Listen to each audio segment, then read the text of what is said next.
জেক্সপো এবং ভোগলেটের যে সমস্ত স্টুডেন্টরা তোমরা 2023-24 সেশনে অ্যাডমিশন নিয়েছিলে জেক্সপো থ্রু একটা পলিটেকনিক কলেজে, তো তোমাদের জন্য কিন্তু স্টুডেন্ট ট্রান্সফারের একটি নতুন নোটিশ পাবলিশ করা হয়েছে। তো তোমরা যারা সেই নোটিশটি দেখোনি, দেখো আগে একটি ভিডিওতে আমি সমস্ত ডিটেলস জানিয়ে দিয়েছি, তোমরা কিন্তু সেই ভিডিওটি দেখে নিও। এবং এই ভিডিওতে দেখাবো যে তোমরা স্টুডেন্ট ট্রান্সফার বা কলেজ ট্রান্সফারটা তোমরা কিভাবে করবে, কিভাবে চয়েস ফিলিং করবে, সমস্ত A to Z step by step process কিন্তু তোমাদের দেখিয়ে দেবো। কলেজ ট্রান্সফার বা স্টুডেন্ট ট্রান্সফার করার জন্য তোমাকে ফার্স্ট এই ওয়েবসাইটে আসতে হবে, WBSCTPSD এর লিঙ্ক আমি ডেসক্রিপশন বক্সে দিয়ে রাখছি। ওখানে ক্লিক করে তোমরা কিন্তু ডাইরেক্ট এরকম একটা পেজ ওপেন হয়ে যাবে। তো তোমাদেরকে ফার্স্ট কিন্তু এই স্টুডেন্ট ট্রান্সফার করতে গেলে চয়েস ফিলিং করতে হবে। তো তোমরা কীভাবে রেজিস্টার করবে, চয়েস ফিলিং করবে, সেটাও কিন্তু দেখিয়ে দিচ্ছি। তো তোমরা এখানে বাঁ দিকে 3 লাইন দেখতে পাচ্ছ, এখানে তোমাদেরকে জাস্ট ক্লিক করে দিতে হবে। তো ক্লিক করে দিলে এখানে তোমরা অনেক অপশন পেয়ে যাবে। এখান থেকে একটি অপশন আছে অনলাইন অ্যাপ্লিকেশন, এখানে তোমাদেরকে আবারও ক্লিক করে দিতে হবে। তো অনলাইন অ্যাপ্লিকেশনে ক্লিক করার পর শেষের দিক দিয়ে দেখবে একটি অপশন পেয়ে যাবে যে স্টুডেন্ট ট্রান্সফার, এখানে কিন্তু তোমাদেরকে আবারও ক্লিক করে দিতে হবে। তো নেক্সট দেখো ক্লিক করার পর তোমাদের ঠিক এরকম একটা পেজ ওপেন হয়ে যাবে, যেখানে দেখো লেখা আছে online application for student transfer first year. আমি কিন্তু বললাম এটা যারা 2023-24 সেশনে অ্যাডমিশন নিয়েছে এবং জেক্সপো থ্রু তাদের জন্যই কিন্তু, ভোগলেট স্টুডেন্টরা কিন্তু কেউ আবেদন করতে পারবে না, ঠিক আছে। তো এখানে তোমরা সাধারণত দুটি অপশন পেয়ে যাবে। দেখো 1 নম্বর লগ ইন, 2 নম্বর এনরোলমেন্ট ফর ট্রান্সফার। তো তোমাদেরকে কী করতে হবে, এই যে second option enrolment for transfer, এই অপশানে কিন্তু তোমাদেরকে ক্লিক করে দিতে হবে। তো ক্লিক করে দেওয়ার পর প্রথমেই দেখো লেখা আছে student application for transfer 2024 to 2025। তো 2024-25 সেশনের জন্য কিন্তু তোমাদের এই ট্রান্সফারটা স্টার্ট হয়ে গেছে। তো প্রথমে দেখো যেটা বলা হয়েছে student application for transfer first registration number. তো তোমার যে ডিপ্লোমার ফার্স্ট ইয়ারে রেজিস্ট্রেশন করেছিলে এবং সেই যে রেজিস্ট্রেশন নাম্বার পেয়েছিলে ডি দিয়ে, সেই ডি দিয়ে ফুল টোটাল রেজিস্ট্রেশন নাম্বারটা তোমরা এখানে লিখে দেবে। তারপর স্টুডেন্ট নেম, তোমার নিজের নামটা এখানে লিখে দেবে। তারপর মোবাইল নাম্বার, তোমার যে নিজস্ব মোবাইল নাম্বারটা আছে সেটা তোমরা এখানে দিয়ে দেবে। তারপর নেক্সট দেখো DOB মানে ডেট অফ বার্থ, তোমাকে ফার্স্ট ডে মান্থ ইয়ার দিয়ে দিতে হবে। তো দেওয়ার পর এখানে দেখো যেটি লেখা আছে খুব important, check your mobile number, all communication will be send to this mobile number. মানে যে তুমি মোবাইল নাম্বারটা দিয়েছো, এই মোবাইল নাম্বারে কিন্তু তোমাদের সমস্ত ইনফরমেশান সেন্ড করে দেওয়া হবে। তো দেওয়ার পর তোমাদের কী করতে হবে, এই সাবমিট অ্যাপ্লিকেশান এই অপশানে ক্লিক করে দিতে হবে। তো এই অপশানে ক্লিক করে দিলেই তোমাদের মোবাইল ফোনে একটি OTP যাবে, সেই OTPটাকে তোমরা সাবমিট করে দেবে। তো OTPটাকে সাবমিট করার পর তোমাদের ঠিক এরকম একটা পেজ ওপেন হয়ে যাবে। দেখো লগ ইনের page, first user name, next দেখো পাসওয়ার্ড, তারপরে ক্যাপচা। তো দেখো ইউজার নেম পাসওয়ার্ড তোমরা কোথায় পাবে, দেখো তোমার যে মোবাইল নম্বরে OTP সেন্ড হয়েছিল সেই মোবাইল নম্বরে কিন্তু তোমাদের ইউজার নেম এবং পাসওয়ার্ডটা দিয়ে দেওয়া হবে। তো তোমরা সেটা দেখে দেখে এখানে টাইপ করে দেবে। নেক্সট দেখো ক্যাপচাটা যেটা বাঁ দিকে আছে সেম টু সেম তোমরা ডান দিকে ক্যাপচা অপশানে লিখে দেবে, দিয়ে লগ ইন বাটনে তোমরা ক্লিক করবে।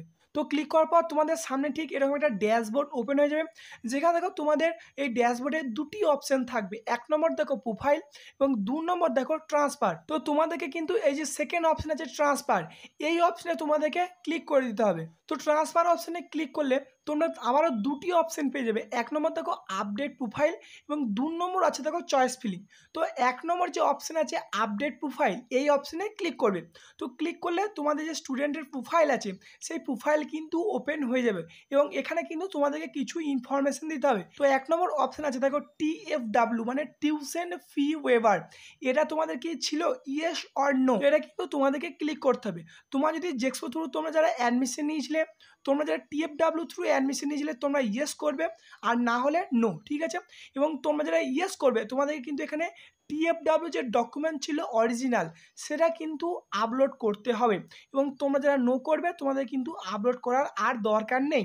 তারপর দেখো নেক্সট যেটা আছে academic details, examination qualified class 10 or মাধ্যমিক অর ইকুইভ্যালেন্ট এক্সামিনেশন। তো যেহেতু তোমাদের পলিটেকনিক ফার্স্ট ইয়ারে অ্যাপ্লিকেশন মানে মিনিমাম কোয়ালিফিকেশন ক্লাস 10 অর্থাৎ মাধ্যমিক পাস, সেই জন্য দেখো তোমাকে মাধ্যমিক পাসের কিছু ইনফরমেশন দিতে হবে। প্রথমে দেখো সিলেক্ট বোর্ড নেম, মানে তুমি কোন বোর্ড থেকে ক্লাস 10 আর মাধ্যমিক পাস করেছো, এই অ্যারো অপশানে ক্লিক করে এখানে কিন্তু তোমাকে চুজ করে নিতে হবে। তারপর নেক্সট দেখো ইয়ার অফ পাসিং, মানে তুমি কোন ইয়ারে পাস করেছো এখানে তোমরা দিয়ে দেবে। তারপর নেক্সট দেখো টোটাল মার্কস, মানে তোমাদের মাধ্যমিক এক্সাম টোটাল কত নাম্বারে হয়েছিল 700-র মধ্যে, তো এটা কিন্তু তোমরা এখানে টোটাল বসিয়ে দেবে। তারপর দেখো মার্কস অফ 10, মানে যে 700-র মধ্যে এক্সাম হয়েছিল তার মধ্যে তুমি কত পেয়েছো সেটা তোমরা এখানে দিয়ে দেবে। তারপর পার্সেন্টেজটা দিয়ে দেবে। তারপর দেখো নিচে তো অপশন আছে আপডেট স্টুডেন্ট বলে, এই অপশনে কিন্তু তোমাদেরকে ক্লিক করে দিতে হবে। তাহলে দেখো তোমাদের যে আপডেট প্রোফাইল, এই অপশনে কিন্তু তোমাদের পুরোপুরিভাবে কমপ্লিট হয়ে যাবে। তো কমপ্লিট হওয়ার পর সেকেন্ড দেখো যে অপশন চয়েস ফিলিং, এই অপশনে তোমাদেরকে আবারও ক্লিক করে দিতে হবে। তো এই অপশনে ক্লিক করলেই তোমাদের যে সমস্ত কলেজগুলো আছে এবং কোন কলেজে কত কি সিট আছে তোমরা কিন্তু এখানে দেখতে পারবে, ঠিক আছে। তো বাঁ দিকে তোমরা সমস্ত কলেজ পেয়ে যাবে। এবং দেখো তোমার ধরো এই কলেজের এই ব্রাঞ্চটা পছন্দ হলো, এই ডান দিকে যে অ্যাড বাটন আছে এখানে তোমাদেরকে ক্লিক করতে হবে এবং ক্লিক করলেই সেটা কিন্তু তোমাদের ডান দিকে চলে আসবে, ঠিক আছে। এবং এক্ষেত্রে বলতেই তোমরা কিন্তু যে কোনো অনলি শুধুমাত্র দুটো চয়েস করতে পারবে, তার বেশি কেউ চয়েস করতে পারবে না, ঠিক আছে। এখানে যেমন দেখো উদাহরণস্বরূপ দিদা আছে Gyanchandra Ghosh polytechnic electronics and telecommunication engineering, এবং দেখো আচার্য প্রফুল্লচন্দ্র রায় পলিটেকনিক মেকানিক্যাল ইঞ্জিনিয়ারিং, ঠিক আছে। এরপর ধরো তুমি দুটো চয়েস করেছো, তোমার এটা পছন্দ হচ্ছে না, যে রিমুভ বলে তোমরা অপশন পেয়ে যাবে, এই অপশনে কিন্তু তোমাদেরকে ক্লিক করে দিলেই তোমাদের এটা রিমুভ হয়ে যাবে। তারপর নেক্সট তোমরা কিন্তু চয়েস করতে পারবে। তো যেহেতু তোমাদের কাউন্সিল দুটো করে চয়েস ফিলিং করার অপশন দিচ্ছে, তাই তোমরা কিন্তু সকলে দুটো করে চয়েস ফিলিং করবে। তো এটা তোমরা কারা করবে, দেখো তোমাদের যাদের ফার্স্ট ইয়ারে তোমরা অনেক দূরে কলেজ পেয়েছো এবং সেকেন্ড ইয়ারে উঠে তোমরা এখন বাড়ির কাছে কলেজ পেতে চাইছো, তোমরা কিন্তু সকলে এটা অ্যাপ্লাই করতে পারবে।